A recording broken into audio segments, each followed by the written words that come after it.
नमस्कार दोस्तों, कैसे हैं आप? आज जो कहानी मैं आपको सुनाने वाली हूँ वो जुड़ी हुई है एक बहुत ही ख़ास एहसास से, जिसे हम अक्सर प्यार कहते हैं। या यूँ कहें कि प्यार सिर्फ एक एहसास नहीं बल्कि ये तो एक जादू है। प्यार वो ताकत है जो बेज़ुबानों को भी बोलना सिखा देती है, जो दर्द को भी मीठा बना देती है और जो सबसे अजनबी को भी अपना बना लेती है। प्यार ही दरअसल वो रिश्ता है जो बिना किसी भाषा के भी समझा जा सकता है।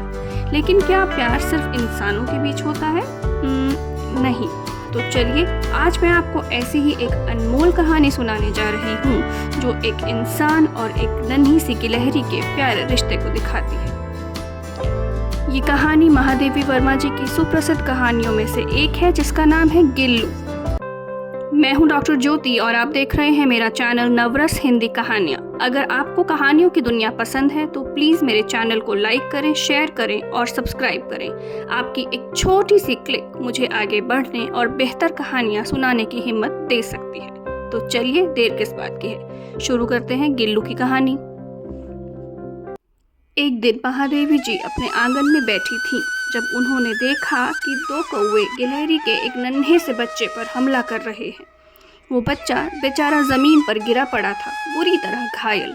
महादेवी जी का दिल पिघल गया। उन्होंने उसे उठाया, उसकी चोटों पर हल्दी लगाई और अपने कमरे में ले आईं। उस मासूम नटखट को उन्होंने नाम दिया गिल्लू। गिल्लू ने जल्द ही अपने नए घर को अपना लिया। वो बहुत ही चंचल था, हमेशा मस्ती करने के लिए तैयार। जब महादेवी जी लिखने बैठती तो गिल्लू पर्दे पर झूलने लगता, जैसे कह रहा हो, अरे मेरी तरफ ही तो देखो। उसकी यही शरारतें महादेवी जी की मुस्कान की वजह बन गई। गिल्लू खाने पीने में भी बहुत ही नखरे करता था। उसे सबसे ज़्यादा काजू खाने पसंद थे।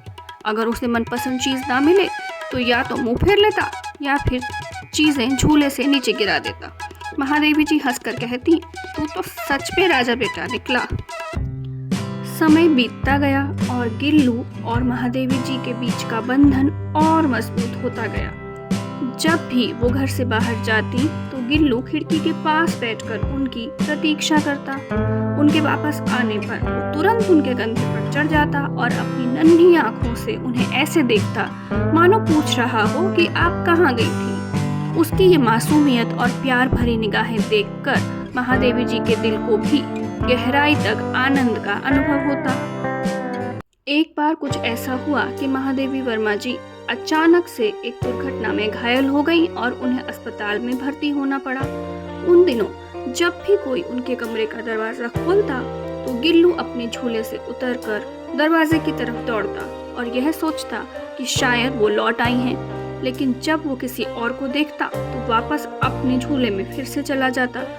उसकी यही व्याकुलता और उसकी प्रतीक्षा महादेवी जी के प्रति उसके गहरे लगाव और प्यार को दर्शाती थी। इतना ही नहीं, गर्मी के दिनों में अक्सर जब महादेवी जी दोपहर में अपना काम कर रही होती तो गिल्लू धीरे धीरे उनके पास आता और वहां रखी हुई सुराही पर लेट जाता। इस तरह वो उनके पास भी रहता और ठंडक का आनंद भी लेता रहता। उसकी यह समझदारी और प्यार भरा व्यवहार महादेवी जी के लिए इतना अनमोल था जिसे शब्दों में बयां कर पाना आसान नहीं था। लेकिन जैसे हर कहानी अपने एक लंबे सफर के बाद अंत की तरफ बढ़ती है, वैसे ही अब गिल्लू के भी वापस जाने का समय आने लगा था।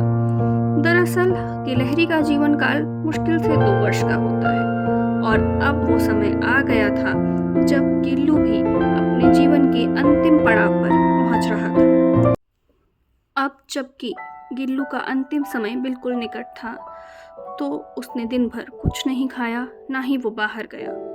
रात में भी अपने अंतिम क्षणों की पीड़ा में वो अपने झूले से उतरा और महादेवी जी के बिस्तर के पास आ गया और अपने ठंडे पंजों से उनकी वही उंगली पकड़कर उनके हाथ से चिपक गया जिसे उसने अपने बचपन की मरणासन स्थिति में सबसे पहले पकड़ा था।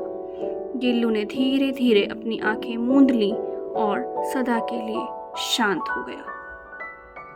महादेवी जी ने भी अपने प्यारे दोस्त को अलविदा करने के लिए उसे अपने बगीचे के उसी पेड़ के नीचे दफना दिया जहां वो अक्सर खेला करता था। वो जगह फूलों से भरी हुई थी जहां गिल्लू हमेशा कूदा फांदा करता था और अब वही जगह उसकी आखिरी आरामगाह बन गई। पर दोस्तों, क्या ये बिछड़ना था या फिर एक ऐसी याद जो हमेशा के लिए दिल में बसी रहेगी? गिल्लू तो चला गया, लेकिन उसका प्यार, उसकी नटखट शरारतें, उसका महादेवी जी से जुड़ाव, वो हमेशा के लिए रह गए। प्यार की सबसे खूबसूरत बात तो यही होती है ना, कि वो शरीर से परे यादों और एहसासों में जिंदा रहता है। तो ये कहानी थी गिल्लू की। क्या आपके पास भी कोई ऐसा प्यारा जानवर है जिससे आपको बहुत खास लगाव हो? क्या आपने कभी किसी जानवर के प्यार को अनुभव किया है? मुझे कमेंट में ज़रूर बताइए। और हाँ, अगर आपको ये कहानी पसंद आई तो प्लीज़ इसे लाइक कीजिए, शेयर कीजिए और मेरे चैनल को सब्सक्राइब करना न भूलें। अगली कहानी के साथ आपसे फिर मुलाकात होगी। तब तक के लिए नमस्कार।